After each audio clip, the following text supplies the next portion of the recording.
lose classes for a long time,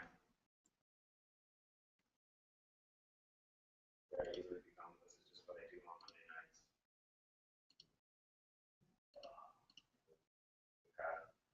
Nothing really brings me here except the inertia from having come here time and time again. You haven't come to classes like this, maybe even still, the motivation is not really clear for you. Maybe you just have to take the time to ask questions. Maybe it's just because somebody invited you.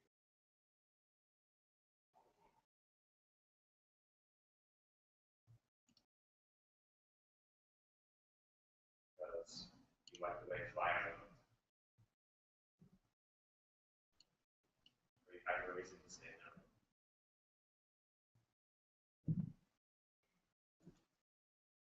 But the reason that we start each class with the motivation is that you can't get any more out of this class or out of any experience in general, more than the motivation of what you bring to it.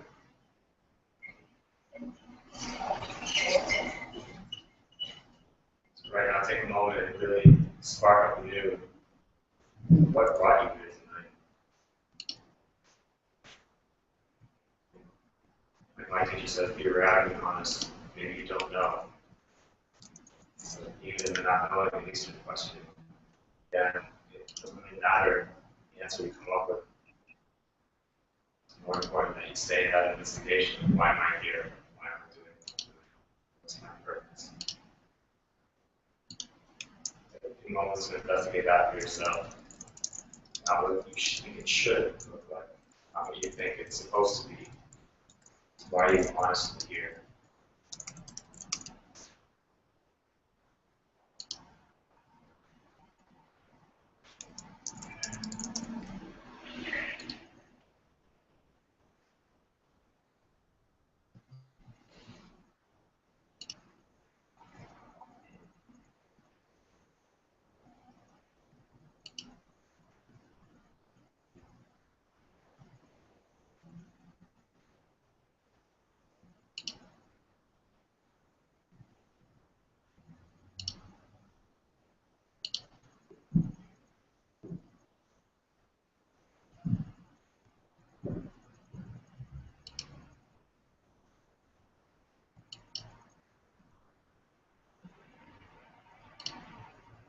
Maybe you're having a hard time finding the intention. You can still work with that. Maybe your intention could be to find an intention, find reason. You're stuck here for the next 2 hours, so it's in your own best interest to find some way to make this useful. Otherwise, it's just wasting your precious time.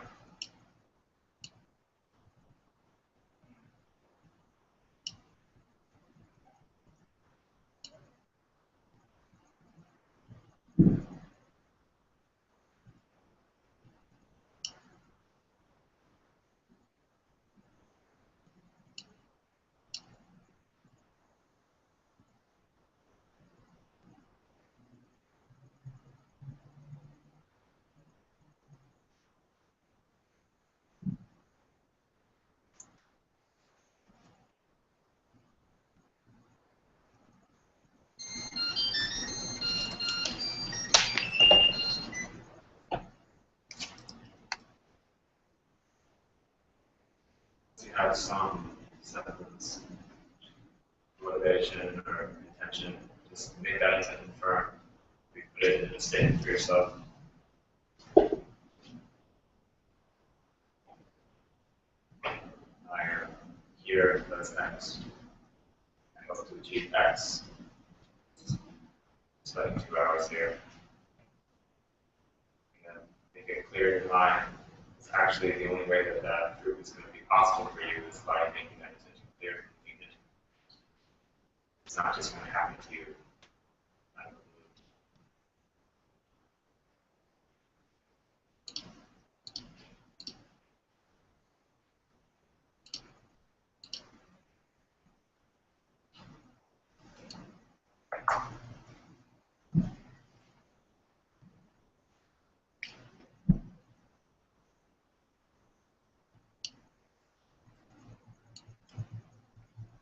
have that kind of statement form in your mind, let it kind of sit in the back of your brain.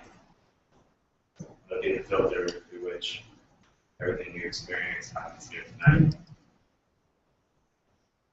Filter through that statement so that you can squeeze out the things you hear tonight or anything that you feel or experience and use that towards that goal or that intention.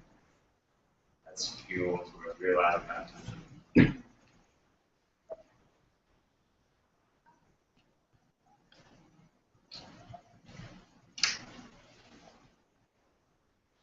Ready? Just deepen your breath. Take your own time. Open your eyes.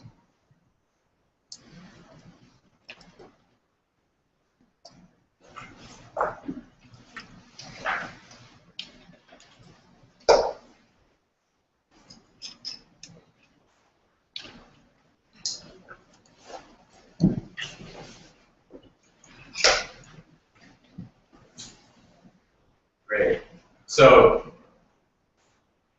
for you guys who have been here, the subject matter for tonight and this whole course is really difficult and it seems abstract and can very easily seem disconnected from anything important in your life ever.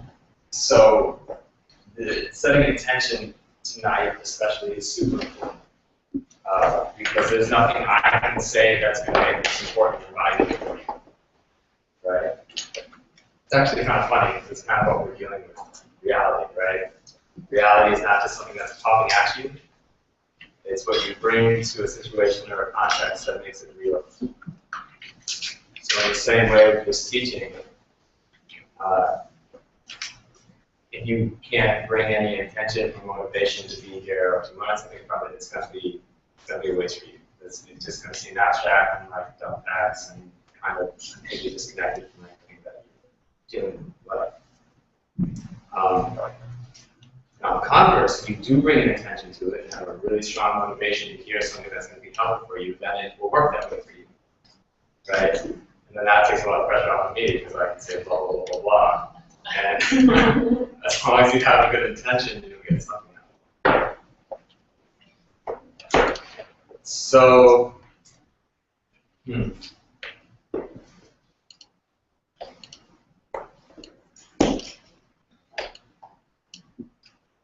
So a few kind of, I guess, ground rules. Not rules, parameters. I like to learn by asking a lot of questions. I'd be a hypocrite if I'd say, don't ask questions in my class. Right? You know, it's interesting because in the traditional monastery setting, the way that they would teach is you just get information dumped at you, right? They say they don't even give explanation, they just literally will, it's called giving the law. The teacher will read a text, and it just kind of washes over you, right? Now, what they have in the monastery that's a counterpart to that, though, is then the monks literally for several hours a day, you know, I think on like average 6 hours a day, and then during, you know, more rigorous study times or debate festivals, it's like 12 hours a day. They're sitting there all day, arguing back and forth and picking it apart, trying to figure out what it means, right? So they have this analytical component where they're not just getting, they're not being thrown information at them and then that's it. They're really given time to dissect it and work with it. And unfortunately, we don't really have, you know, we're not living in a monastery, so it's not this all-encompassing thing where we can do a teaching and then like everybody's going to spend 3 hours debating it.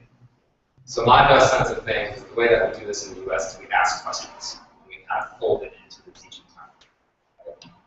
So for me, it's I encourage asking questions. I encourage you, when something doesn't make sense, to ask about it. I encourage you to question me and take everything I say with a grain of salt. Try to prove me wrong. Because if you don't, it's just going to be another factoid and it's really not going to go very deep.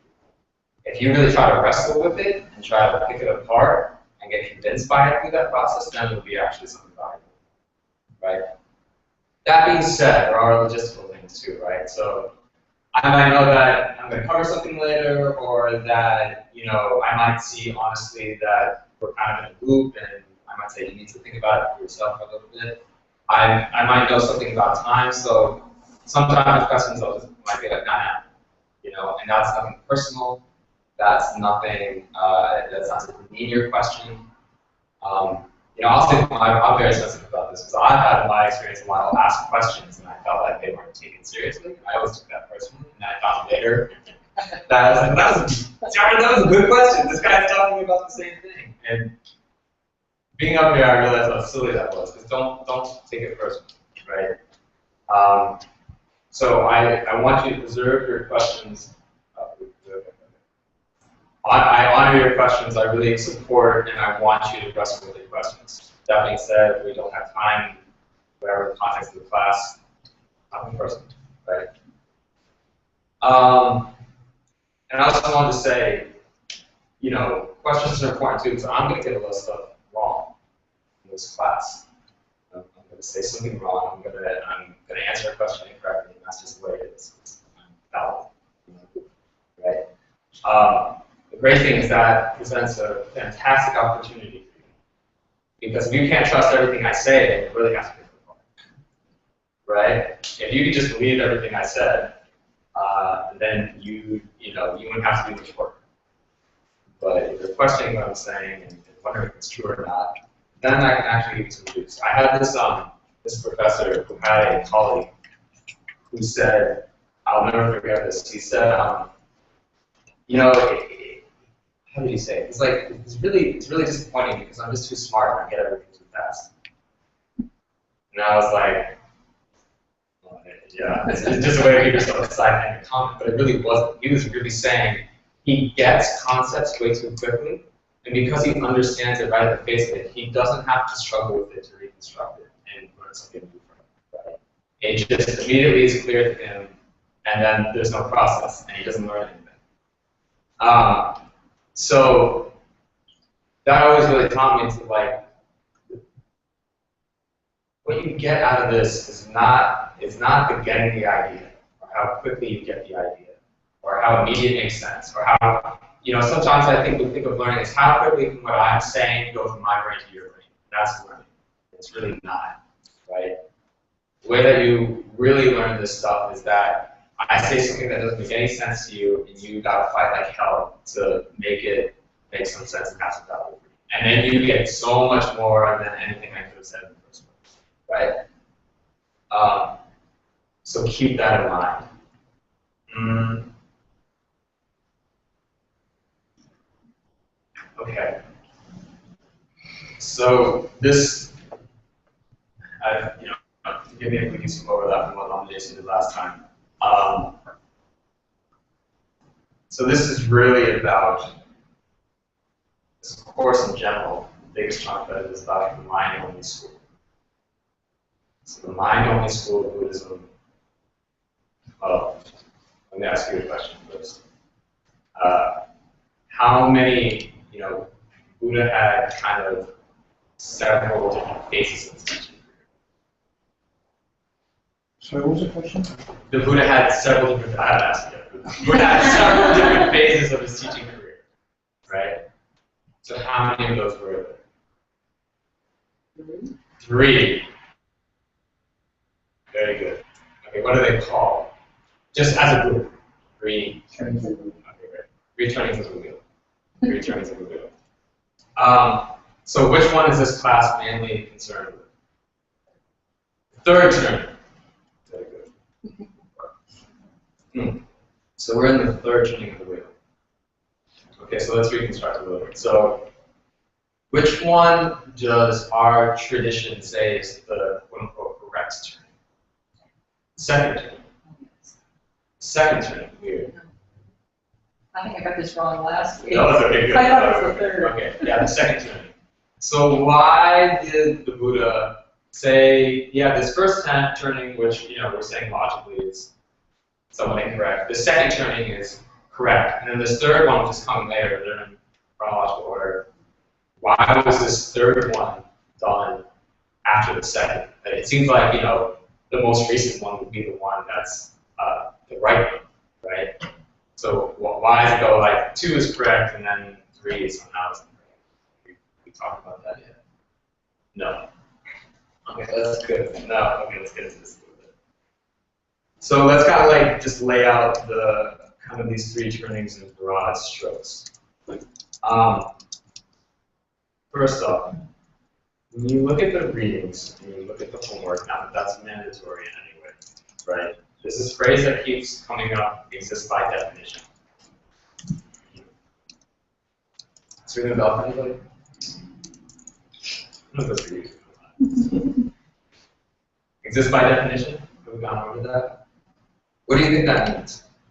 If something exists by definition. Universal. Say again. Something universal. Something universal. Say it a little more. Something that's obvious to everybody. Something that's not arguable. That's good. Yeah. Right, good. Good. Okay, so if it exists by definition, it's basically like it's clear to everybody. Because what you're pointing to is actually exactly the point. There's nothing I have to bring to this thing in order to see it the way it is. It's that way in and of itself. Right? This we'll get into later, like for example, now is somebody's name like that? Like, does my name, Jed, exist on me by definition? Is it universally recognizable? Why not? Say louder. If you didn't tell someone your name. Right, if you didn't tell somebody your name, they wouldn't know your name. So it can't be by definition that I'm Jed because, well, then it would be universally recognizable, right? And it'd be impossible to have aliases. It'd be impossible to have two names because you just would have one name. Or once you do tell, you find anyone arguing about it. Well, yeah, have you seen Spy Movies? Like, that's John, no, that's Cassandra, no, that's, right? I mean, if you told me your name, I wouldn't be arguing with you. I don't think so. Like, her name is not that. I'm not sure. You know what I mean? That's, I could lie to you. oh, I could lie to you. Right? Yeah, good. This is good. This is what needs to happen, right? Okay. So when we talk about by definition, a lot of this stuff, this whole understanding the third turning is basically across on saying what does exist by definition and what doesn't exist by definition. So it's really important to get this idea of what does by definition mean, right? So by definition, the way I understand it, and this is for me doing other research, but I think it's not it, but check me on this. By definition basically means the thing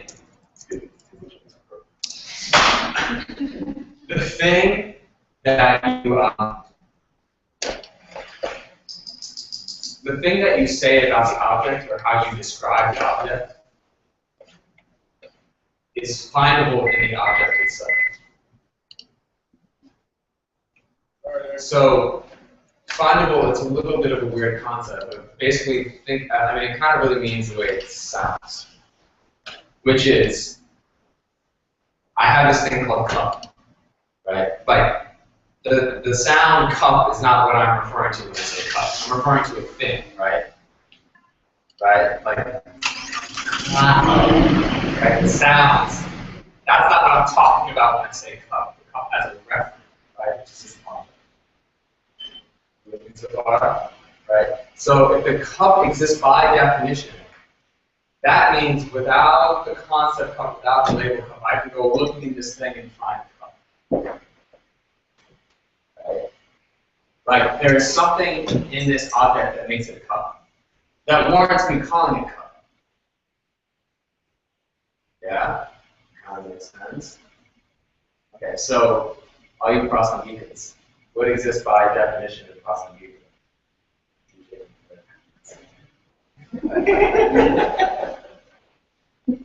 In Prasangika, what exists by definition?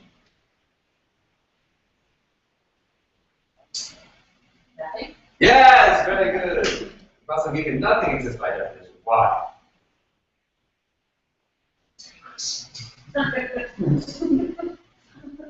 Why?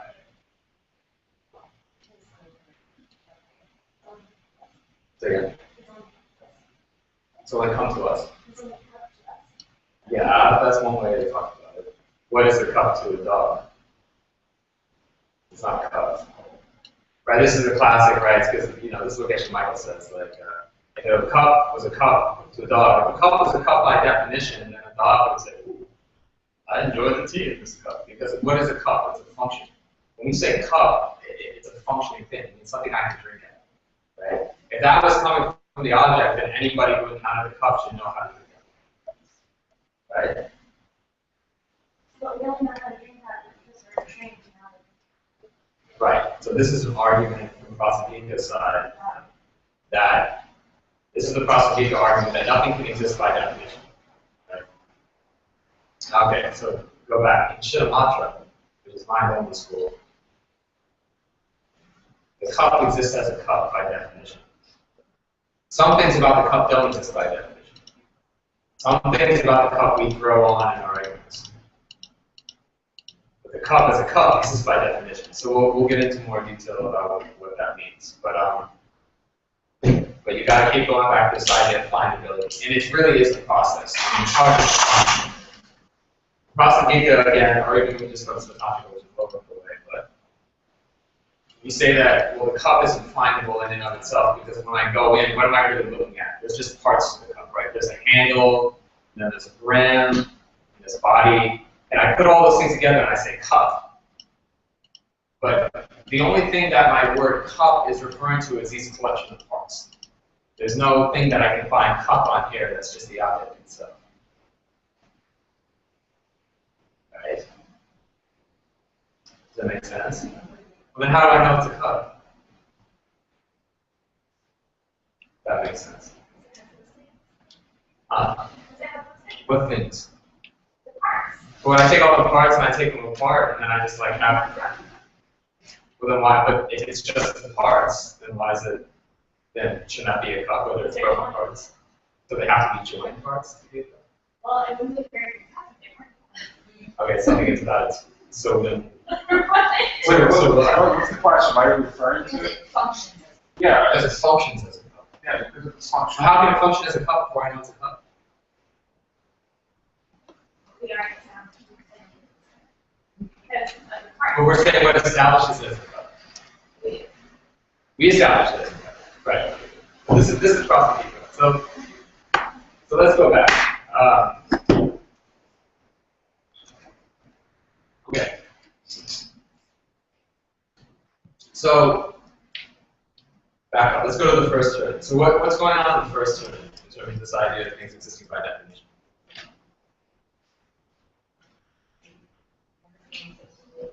Yes, everything exists as well. Not everything.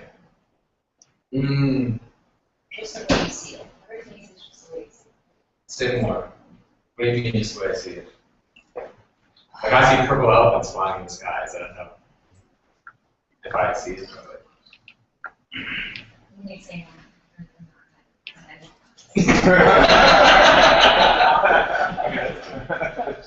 Well, say again? They exist independently as projections, regardless of your path. I mean, not getting too finished, but regardless of anything else. Okay. Okay. Good. So what does that mean? So okay, if this thing exists as a cup the way it is, regardless of my projections. If you say cup and I say swimming pool, could we both be right? Sure. Yeah. We can. But you said it was a cup from its own side, so how could we both be right? They're not based on the first training. Before flying. Not based on the first First training, in the context of the first training. Not based on the first training. So in the first training, what if we That's say, the cup. so who's right and who's wrong? If And you then said, that's the excluded cup. so we're just in first training. Assuming first training, if you say cup and I say swimming pool, who's right and wrong? Whoever's seeing the cup. Okay, whoever says cup, right? Okay, good. So this is a crucial point of this first training. It exists as things exist the way, not as they appear. They exist in certain ways, right? And you're either wrong about how you see it or you're right about how you see it, right? Okay? But, Can you elaborate Sure. on that concept? Let's take an example.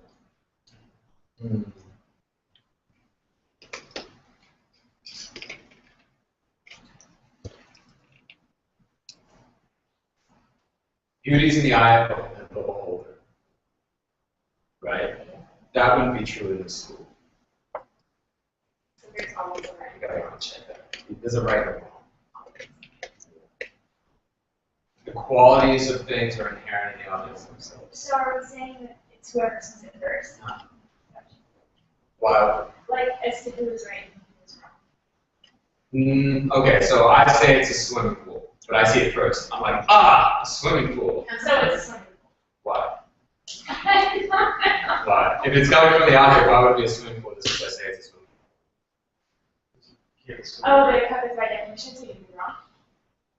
I'd be wrong. In this turning, I'd be wrong. Because it is a cup. It's a cup. Okay. This is not something weird and abstract. You're giving me that look. In this turning, now I mean it gets a little technical because there's things like let's put it this way. Okay. So it's like the cup.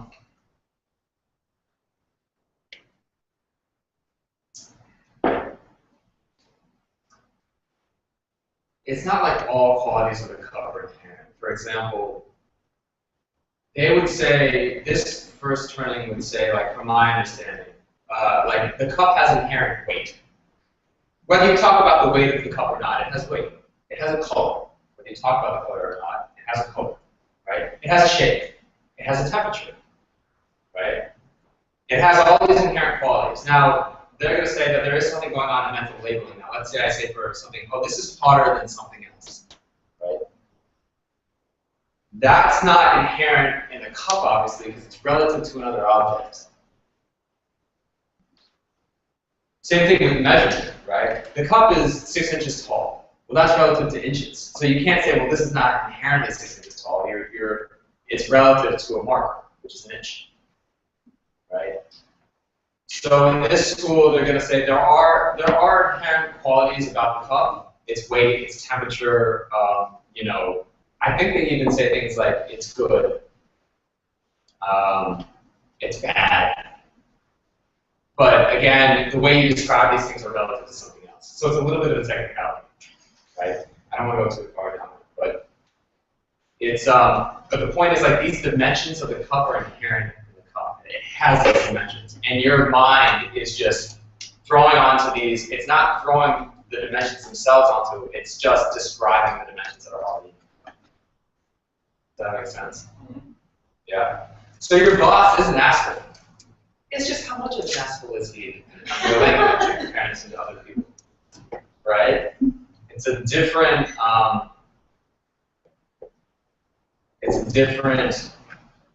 Well, it's less sophisticated, you could say. Now in this school, the reason that we get ignorant is, you know, I see the cup and I say it is hot, right?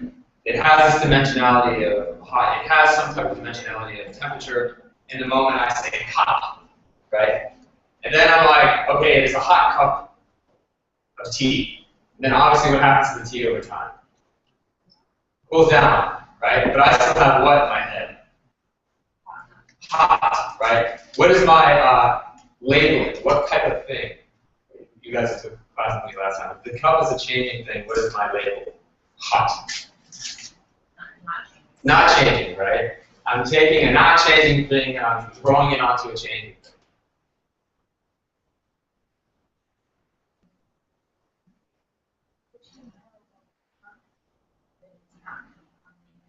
Oh, good. So you should have no fear about dying. Or you shouldn't have any, you know, breakups shouldn't surprise you. Because you know, I mean, if you really know, sure, we might know with the tea, but. Yeah, I mean, but the tea is definitely, right? Good tea. Oh no, it is definitely. Oh, I mean, because I guess. Is that really bad?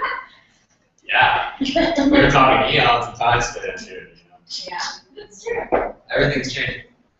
Right? So in this school, this is our source of suffering. Right? We have unchanging. Now we are correct. I mean, the tea is in and of itself hot in that moment. You know, we're right about all these things in the moment. The problem is we grasp onto these things that we label on top of them, and then things change, and we don't recognize that they're changing. Right? That's the big pitfall in this first term. Right? But we'll see in the next training that we're making even more mistake than that. I want to say something interesting about karma in this turning, because this is always threw me for a loop.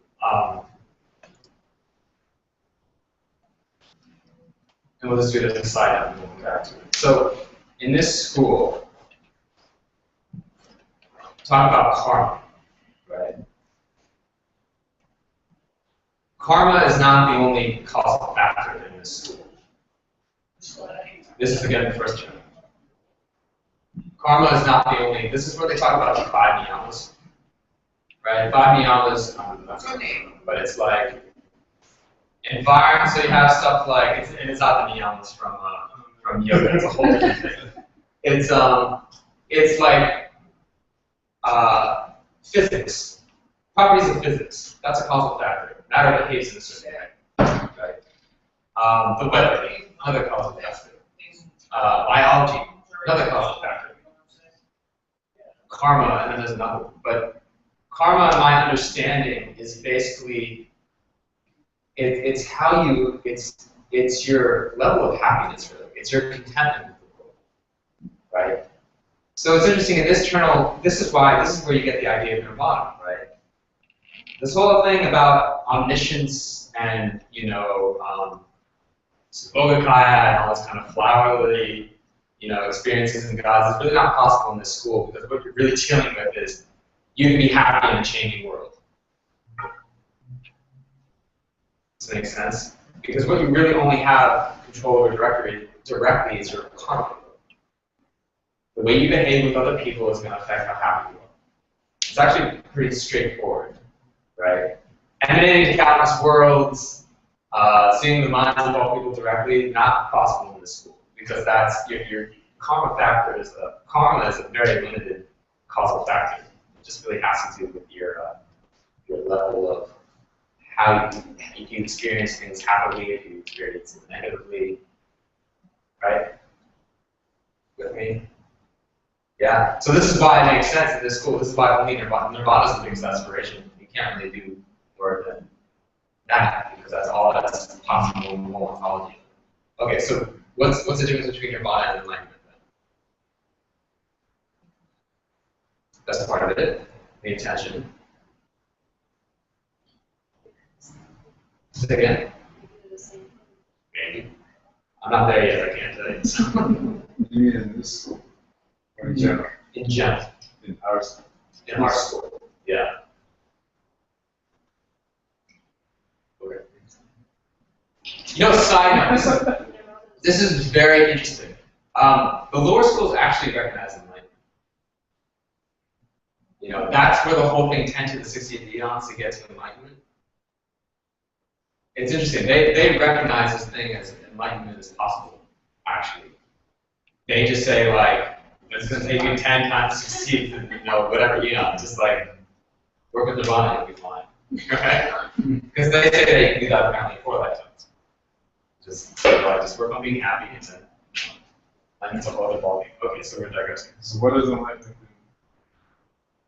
do? In this school, I think they say, I don't know if it's,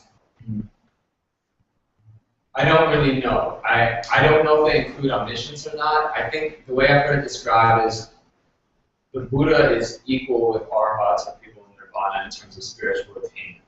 But there's something about his ability to teach that's different. He has skillful means. So it's not a degree of difference of spiritual attainment, it's a degree of skillful means. But what I don't exactly know what that means. It could be omniscience. Okay.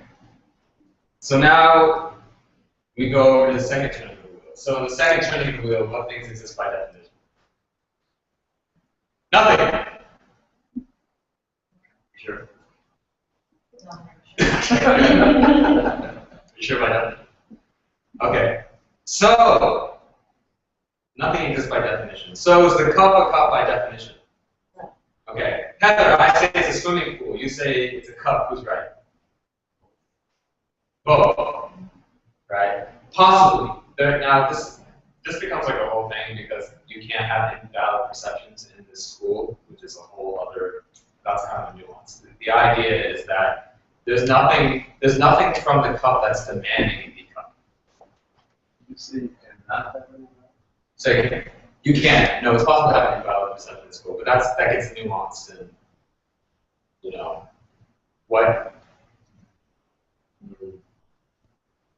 what makes it an invalid perception versus just being a valid perception for somebody else.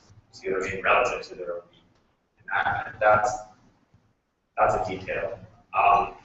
But the idea is contradictory claims can both be valid. Why? Because it's relative to the individual. Right? Let's see. Okay, so here we were already kind of talking about it, but for the first spinning the wheel, I say cup, and or even I say hot, and there's something I can find about this on the side of the object that makes it hot. I mean, this is how we experience the world, right? Like, I say, ooh, that's hot, and I stick my finger in it, and I'm like, yeah, it's hot, right? The hotness seems findable in the thing that I'm assigning hotness to, right? I mean, whether, even myself, as much as I like to think that I know about philosophy and, research about these things, like, I'm in a, first turning worldview. It's like, I say something about the world, and because the only reason I ever say anything about the world is because I think that's how it is, That's the only reason you ever get in arguments about anything, right? Yes. So, in this school, though, it's interesting because we're saying nothing exists by definition is that my calling it hotness and it being hot, you can't tease those things out. Right? It's not hot before I call it hot, and it's not like just because I say hot, it's like that's a change of emotion. Right? The hotness of it and my calling it hot are interdependent. They coalesce. Now this is something, this gets confusing. This gets a little confusing because it's not just about saying the words hotness, right? You have to understand we talk about conceptualization. Bugs, worms, amoebas, they have concepts. Why? Well, because an amoeba can say, this is food, that's fire, right? Think about it as categories, right? The idea is they have categories for things that they assign, I don't know how to say it, they conceptualize it, right? So when I'm saying, you can very quickly go to like, oh, concepts, this is what humans do. But when we're talking about concepts in the Buddhist framework, we're saying you have a category for it. This is food. This is my mother. This is something I like. This is something I don't like. I mean, at the very base of it, right? It's like and don't like. Right? These are the poisons, blah, blah, blah. That's what creates harm.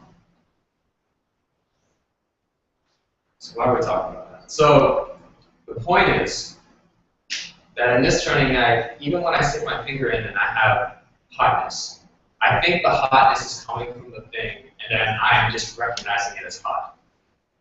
What this school is saying, there's no way that there's hotness there in the cup without you already having the concept to recognize it as hot. Right? One can't come before the other.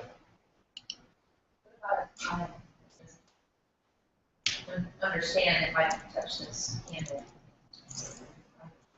About that. Well, I mean, this goes to the past and future lives, but the question was, what about a child? What about a child when they touch something for the first time? How do they recognize it as hot? You can flip it and say, well, how would they even ever have the experience of getting burned if they weren't recognizing it as hot in that moment? Like, in the moment that they go, like,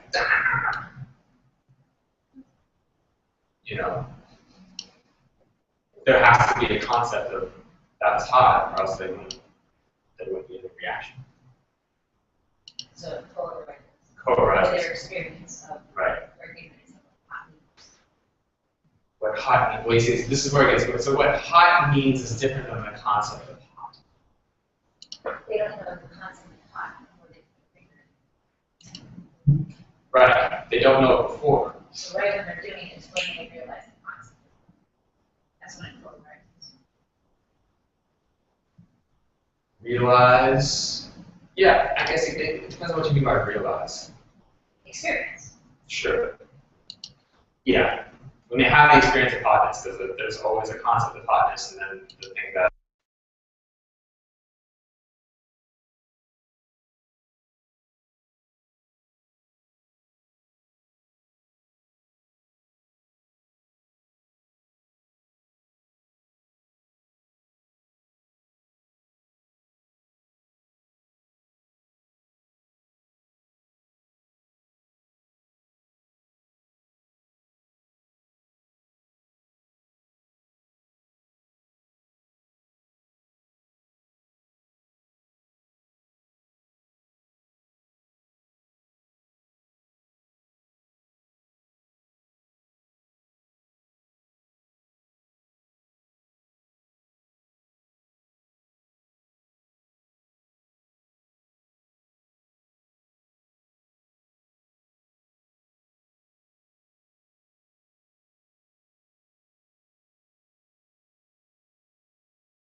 that you can't have the base of your concept without the concept already there. If you take that on, like if that's true for you, then past lives have to exist, because what you're talking about is, well, there's some type of thing for it, but like, let's even take that out. Where does the hotness come from in that case? Like when the child touches the stove, where is the hotness coming from that they experience? If they don't have if the concept is not, you see, if you say that the hotness and the concept hot has to co-arise, right? The child had to have that concept of hotness before the experience happened. It had to, because it can't come from the object. The object can't communicate the hotness. The hotness had to already be there, conceptually, right? Isn't it And if that's true, where did that come from? Why is it a legitimate question? Why do I have to bother? Like, it didn't come from, I don't even know how would you answer that. Why, how can you answer that? Where did it come from? From the past life. From where? It came from a past life. Past life. It's but here's the question: where else could it come? from God. I mean, I'm just being No, sure, that's devil's good. advocate. I mean, it came from a different planet. It was brought with some, other creature. There could be so many answers. Why? Well, why yeah, don't we okay, answer so that? we gotta kind of, I mean, we're working in the framework of causality, right? I mean, you could say like, it just sprung out of nowhere too. Yes. I mean, But if you're saying everything has a cause, I'm basically, you go down the line of thought, if everything has a cause, and those concepts are not coming from the objects that you're throwing them onto. It's got to come from some type of, it's got to come from prior moments of mind that are holding those concepts, right? Either or. I was just thinking that a person who doesn't have a concept of hot and cold, you can get burned by cold too. So if you don't have a concept, then you're just reacting to the pain. So the child is reacting to the pain, and then let's just say the mother will bend down and say, "Oh, you shouldn't do that. That's hot. You can hurt yourself." So just like the child's stumbling around the kitchen, the mother points out, "That's a clock. What's that? That's a clock." So it has the concept of hot cut. Just like we've been trained with the concept when we see, police barriers or detour barriers, we stay away from them. But it's the same thing, right? Like, you also can't get your concepts from somebody just communicating them to you. It's the same thing. Just like I can't get my concepts from the object. No, because you have to interpret what you're being told. Right. You're forming So even when your mom says that's hot, you have to have a concept of hot. See, this is what I was saying at the beginning of class, the whole idea of like, I can't give you anything that's material that you don't already have, right? It's somewhere in there. It's the same thing. We think that, oh, well, I experienced it as hot, I'm like, what happened? And then somebody explains to me, oh, that was hot, and now I have a new concept called hot. But if you really take on this idea that the basis and the concept are interdependent, there's no way that somebody could explain something to me and then I have a newly formed concept, right? Even in the moment where my mother says, oh, this was hot, blah, blah, blah, blah, blah. I've had to already have that concept for her words to ever even make sense. Or she could say it's cold, right? She could say it's cold. And it still hurts that your hands like sitting on a nice little Sure. Does that make But no, keep going. So I'm just saying, like, so is past lives for Buddhists the same as faith for Christians? No, look, so here's the first thing. First, I'm not saying there are past lives. All I'm saying is if it's a conditional statement. If you take this idea of the concept and the basis co-arising, that could be wrong. We haven't proven that. But I'm saying if you do, you immediately come against the question of where your concept's coming from. And if you take as soon as you say that your concepts are not coming from something physical, you can no longer come into this idea that you come into this world with a blank slate. If you don't come into this world with a blank slate, then you're coming with some mental baggage. And that's okay. But probably get So I just wanted to bring up another example that I think might help the conversation. The monk that was in Vietnam that lit himself on fire, that experienced, at least from our perspective, whatsoever. Right? So you go from a child who touches a flame and is burnt to you evolve your mind to a certain level. I don't know what that even means, but that you can sit involved in the flames and not have any pain. Right. So bring back to the concept. Bring it back to the idea of concept. So why is he not experiencing pain? It's coming from his mind, right? It's coming from his perception. But what does he not have? What does he not have in that instant that prevents him from feeling pain? The harm that he experienced. Right. Specifically, he doesn't have the concept. He doesn't have the concept for suffering or pain in his mind that would allow him to feel suffering while involved in flames. And that's why he doesn't. So how could you, if something is, so with the first turn of the wheel, like, I'm sorry, are you saying that, like, the cup, when you say the cup is hot, that's something that we put on it, or that's inherently hot, even though it changes? It's inherently high in the first Okay, turning. so, with that being said, you know whenever you like, I don't know, you send me to little kids and some little kids like laugh when it hurts, and they're like not hurt by it, and some little kids like freak out. Like, it's different for everybody with the person, I guess, perspective, and everyone has like a different pain tolerance. So how would you fit that perspective in? Like, how would you not believe in the second turn of the wheel if everything's inherently hot? We're mostly because we think some people are right, some people are wrong. So I mean, wrong this- about what they feel? Sure. We do this all the time. Somebody's crying over something and you're like, it's completely irrational that you feel that way. Or you shouldn't feel, anytime we have the thought you shouldn't feel that way, we're in the first turn.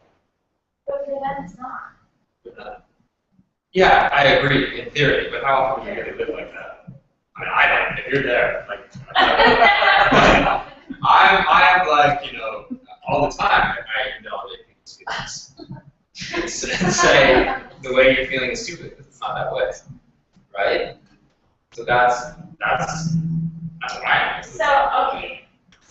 I forgot. And that's an important distinction. I mean, we can all kind of dance with this on the theoretical, world, but then,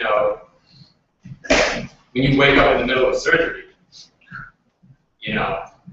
how much are you gonna like embrace the second turning if it's, it's conceptual and body up, right? It's a bit extreme. Right. It's gonna hurt. But, yeah. But I mean, this is what we're talking about. I mean, these are the stakes, right? We're talking about if we're really taking seriously ending all suffering, then yeah, it'll be extreme. Because if it doesn't work in these arenas, then we're just having fun talking about things that kind of sound interesting, but are essentially meaningless. I have sort of one more question. Sure. Could go to the topic, but with previous lives, wouldn't you hit this infinite regression sort of problem where you would say, well, it came from previous life and the previous life, and the previous life, and where the first life, where did that come from? So Moody. Yeah. Thank you for coming. This is the proof. That's why you have proof that there's no first end. Infinite past. Right. There's no first cause. Was my point. So if there's no cause, then how does it relate to the causality? So, Well, this is interesting because Buddhism does distinguish this idea that just because there's no first cause, that doesn't mean that causality goes up.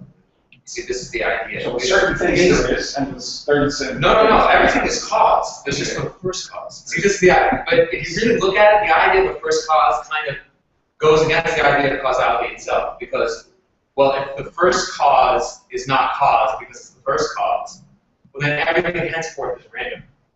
Because its natal source is something random, right? So we have this, and this is our grasping of self-existence. We have a wrong view about causality anytime that we say, maybe we all do. But we have a wrong idea about causality when we say, well, there must be a first cause, there must be a raison d'etre. There must be like the reason that the seminal reason why everything is the way it is, and this is the misunderstanding of causality. Because if there was such a thing, that wouldn't be causal, right? Good? Yeah. Great. This is fantastic because this is exactly what happened in the three turnings. You got the first turning, yes. And then the Buddha taught the second turning, and the Buddha's like, wait a minute. And there's a million questions. And then they say, like, 500 monks have heart attacks or something. That's literally like, it was like a bunch of just things, like, no. And that was it. So you illustrated perfectly why you did the third turning, right? So the third turning was basically like, oh, slow down. It's not that everything is just it co-arises concept and concept and basis. So in this third turning, some things exist by definition and some do not. Let's break this down kind of general example. So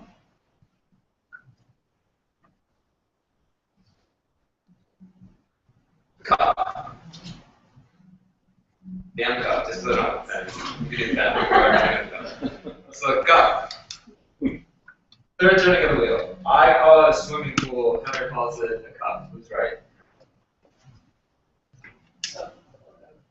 Both right or wrong? So in this joining, I'm wrong if I call it a swimming pool. You're right if I call it a cup.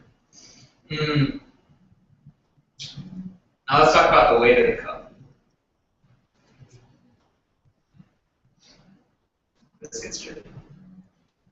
Let's back up a little bit. Let's I call the cup Joe. Heather, or I call it swimming pool Joe. Heather calls it Frank. Right? Who's right? Both of them, right and wrong. Yeah, so both. So you'll see, and that kind of is like, okay, that's obvious. But so I go ahead. Let's go a little bit more subtle. I got this swimming pool, right? I got a swimming pool, and somehow I jump into this water. I'm like, oh, it's freezing, right? Heather drinks the cup, right? She says, oh, it's warm. Now, who's right or who's wrong about it being warm or cold? I'm definitely wrong about it being a swimming pool. But what about the temperature?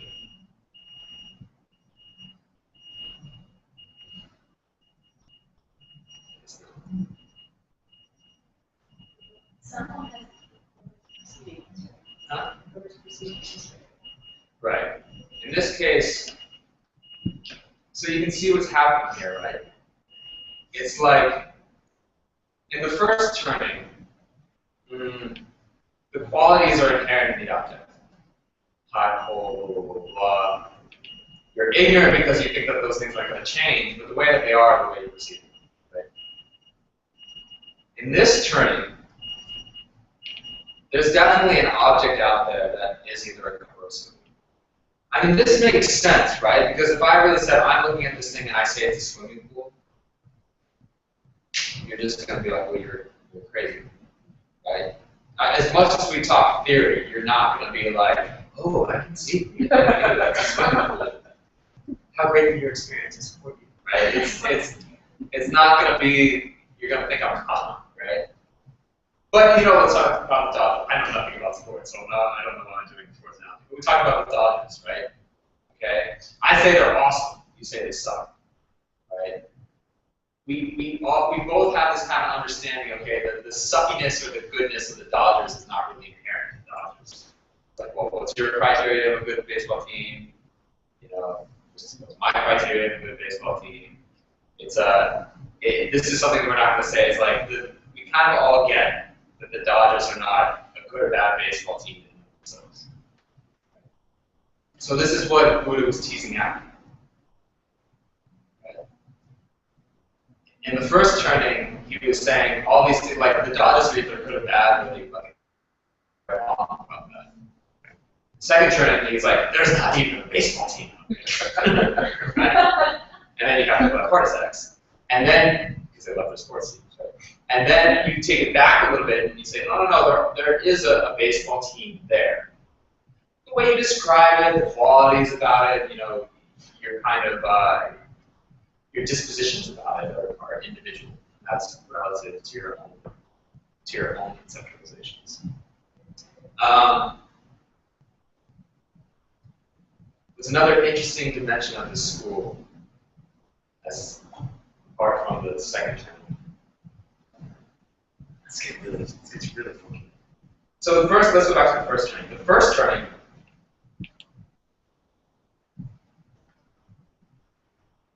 let's talk about this example. I don't know why this example. Let's say windstorms on Mars. There's a windstorm happening on Mars, and it's away from the road, right? Nobody's seeing it. Right? Does that windstorm exist? In the first turn? Yes, it does exist, right? It doesn't matter. It's there whether you want to recognize it or not. Right? In the third turn, bypass the second, does that windstorm exist? Now this is where it gets tricky. Yes and no, I mean, knowing how consciousness, since we're not experiencing it, so it doesn't, but since we know it's existing somewhere, then we say, yeah, it does. You can't ever really talk about something existing and not knowing about it. This is the kind of third turning step. Because as soon as you talk about it, you know about it.